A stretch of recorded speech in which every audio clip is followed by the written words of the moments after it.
মধ্যপ্রাচ্যে Iran, Israel, যুক্তরাষ্ট্র সংঘাত নতুন মাত্রা পাওয়ার পর বৈশ্বিক জ্বালানি ও পণ্য বাজারে অস্থিরতা তৈরি হয়েছে। বিশেষ করে হরমুজ প্রণালী ঘিরে অনিশ্চয়তা বিশ্বজুড়ে তেল ও গ্যাস সরবরাহে চাপ সৃষ্টি করেছে। এই প্রণালী দিয়ে বিশ্বে প্রায় 20% তেল ও গ্যাস পরিবাহিত হয়। ফলে এখানে সামরিক উত্তেজনা মানেই আন্তর্জাতিক বাজারে তাৎক্ষণিক মূল্য প্রতিক্রিয়া। এই প্রেক্ষাপটে প্রশ্ন উঠছে, বাংলাদেশে কি রান্নার তেল ও গ্যাসের দাম বাড়বে? গ্যাসের চুলায় রান্না করা যাবে তো? বিশ্ববাজারে এখন কি ঘটছে? সংঘাতের জেরে আন্তর্জাতিক বাজারে অপরিশোধিত তেলের বেঞ্চমার্ক ব্রেন্ট ক্রুডের দাম $80 থেকে $85 ঘরে উঠেছে এবং বিশ্লেষকেরা বলছেন পরিস্থিতি দীর্ঘ হলে তা $100 ছাড়াতে পারে। এছাড়া কাতারের রাষ্ট্রীয় জ্বালানি কোম্পানি কাতার এনার্জি সাময়িকভাবে এলএনজি উৎপাদন বন্ধের ঘোষণা দেয়ায় তরলীকৃত প্রাকৃতিক গ্যাস এলএনজির দাম 20 থেকে 25% পর্যন্ত বেড়েছে। অন্যদিকে সৌদি আরবের রাষ্ট্রীয় তেল কোম্পানি সৌদি আরামকো তাদের রাস তানুরা শোধনাগারের কার্যক্রম সতর্কতামূলকভাবে সীমিত করায় সরবরাহ নিয়ে শঙ্কা তৈরি হয়েছে। বাংলাদেশের জ্বালানি নির্ভরতা কতটা? বাংলাদেশের জ্বালানি তেলের প্রায় 100%ই আমদানি নির্ভর। অপরিশোধিত তেলের একটি বড় অংশ আসে সৌদি আরব ও সংযুক্ত আরব আমিরাত থেকে। পরিশোধিত তেল আসে চীন, সিঙ্গাপুর, মালয়েশিয়া ও ইন্দোনেশিয়া থেকে। দেশের গ্যাস চাহিদার প্রায় 35% পূরণ হয় আমদানি করা এলএনজি দিয়ে, যার বড় অংশ আসে কাতার থেকে। রাষ্ট্রীয় সংস্থা বাংলাদেশ পেট্রোলিয়াম কর্পোরেশন বিপিসি ও পেট্রোবাংলা সরবরাহ পরিস্থিতি পর্যবেক্ষণ করছে।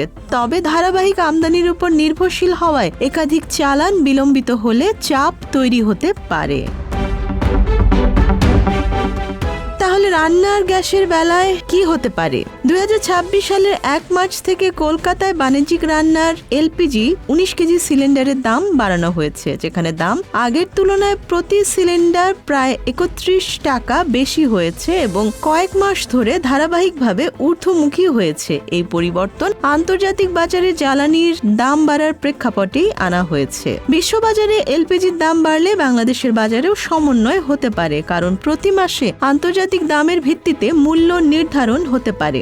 যদি সংঘাত দীর্ঘ হয় তাহলে আমদানি খরচ বাড়বে, ডলারের মূল্য বৃদ্ধি পেলে চাপ আরও বাড়বে, সিলিন্ডারের দাম ধাপে ধাপে বাড়তে পারে। দেশে দিনে প্রায় 380 কোটি ঘনফুট গ্যাসের চাহিদা থাকলেও সরবরাহ হচ্ছে প্রায় 265 কোটি ঘনফুট। এর বড় অংশই এলএনজি নির্ভর। যদি এলএনজি আমদানি ব্যাহত হয়, বিদ্যুৎ উৎপাদন কমতে পারে, শিল্পে গ্যাস সরবরাহ সীমিত হতে পারে, পাইপলাইনের চাপ কমে রান্নায় ভোগান্তি বাড়তে পারে। তবে কর্তৃপক্ষ বলছে স্বল্প মেয়াদে সরবরাহে বড় সংকট নেই। সমস্যা হবে যদি নতুন কার্গো আসা বিলম্বিত হয়। সামনের দিনে গ্যাসের চুলায় রান্না করা যাবে তো? বলা যেতে পারে তাৎক্ষণিকভাবে বন্ধ হওয়ার আশঙ্কা নেই, তবে দীর্ঘমেয়াদী যুদ্ধ হলে চাপ কমে যেতে পারে, লোড ম্যানেজমেন্ট হতে পারে। সয়াবিন তেলের দাম কি বাড়বে? বাংলাদেশ বছরে 22 থেকে 24 লাখ টন ভোজ্য তেল ব্যবহার করে, যা 90% বেশি আমদানি। যুদ্ধের প্রভাব 3 ভাবে পড়তে পারে। তেলের দাম বাড়লে পরিবহন খরচ বাড়ে, জাহাজ ভাড়া ও বীমা প্রিমিয়াম বাড়ে, ডলারের দাম বাড়লে আমদানি ব্যয় বাড়ে। বর্তমানে খোলা সয়াবিন তেল লিটার প্রতি 175 থেকে 180 টাকার মধ্যে বিক্রি হচ্ছে। আন্তর্জাতিক বাজারে পাম ও সয়াবিন তেলের দাম বাড়লে তা দ্রুত দেশীয় বাজারে প্রতিফলিত হয়। তবে ব্যবসায়ীরা বলছেন স্বল্প মেয়াদে বড় ঝাঁকুনি না এলেও যুদ্ধ দীর্ঘ হলে মূল্যচাপ বাড়বে। পশ্চিমবঙ্গেও সয়াবিন তেলের দাম বাড়ছে। আন্তর্জাতিক বাজারে ভোজ্য তেলের মূল্য ওঠানামা করায় আমদানিকারীরা বোতলজাত ও খোলা সয়াবিন তেলের দাম উপভোক্তা পর্যায়ে বাড়িয়েছে। ফলে বাজারে এখন আগের তুলনায় তুলনামূলকভাবে দাম বেশি দেখতে পাওয়া যাচ্ছে। যুদ্ধ পরিস্থিতি বেসামাল হলে বিদ্যুৎ, কৃষি ও শিল্পে প্রভাব পড়তে দেরি হবে না। ডিজেল সরবরাহে বিঘ্ন ঘটলে সেচ কাজে সমস্যা হবে। গ্যাস কমলে বিদ্যুৎ উৎপাদন কমে লোডশেডিং বাড়তে পারে। শিল্প কারখানায় উৎপাদন ব্যাহত হতে পারে। পরিবহন ব্যয় বাড়লে নিত্য পণ্যের দামও বাড়বে। ফলে খাদ্যপণ্য, চিনি, ডাল, দুগ্ধজাত পণ্য সব ক্ষেত্রেই নতুন করে মূল্যস্ফীতির চাপ তৈরি হতে পারে।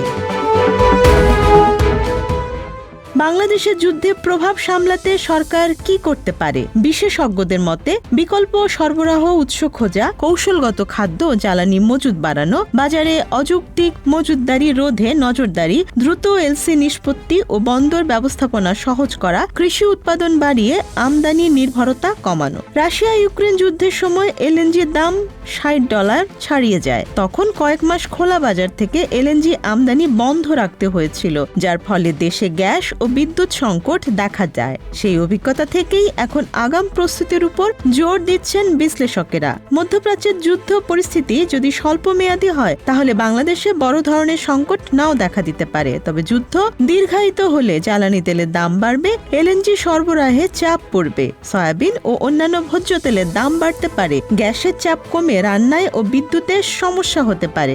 সামগ্রিকভাবে মূল্যস্ফীতি বাড়ার ঝুঁকি থাকবে। অতএব পরিস্থিতি এখনো নিয়ন্ত্রণের বাইরে নয়, তবে ঝুঁকি বাস্তব। আন্তর্জাতিক অস্থিরতা কত দ্রুত কমে তার ওপরই নির্ভর করছে চুলার রান্না চড়াতে কত মূল্য গুনতে হবে।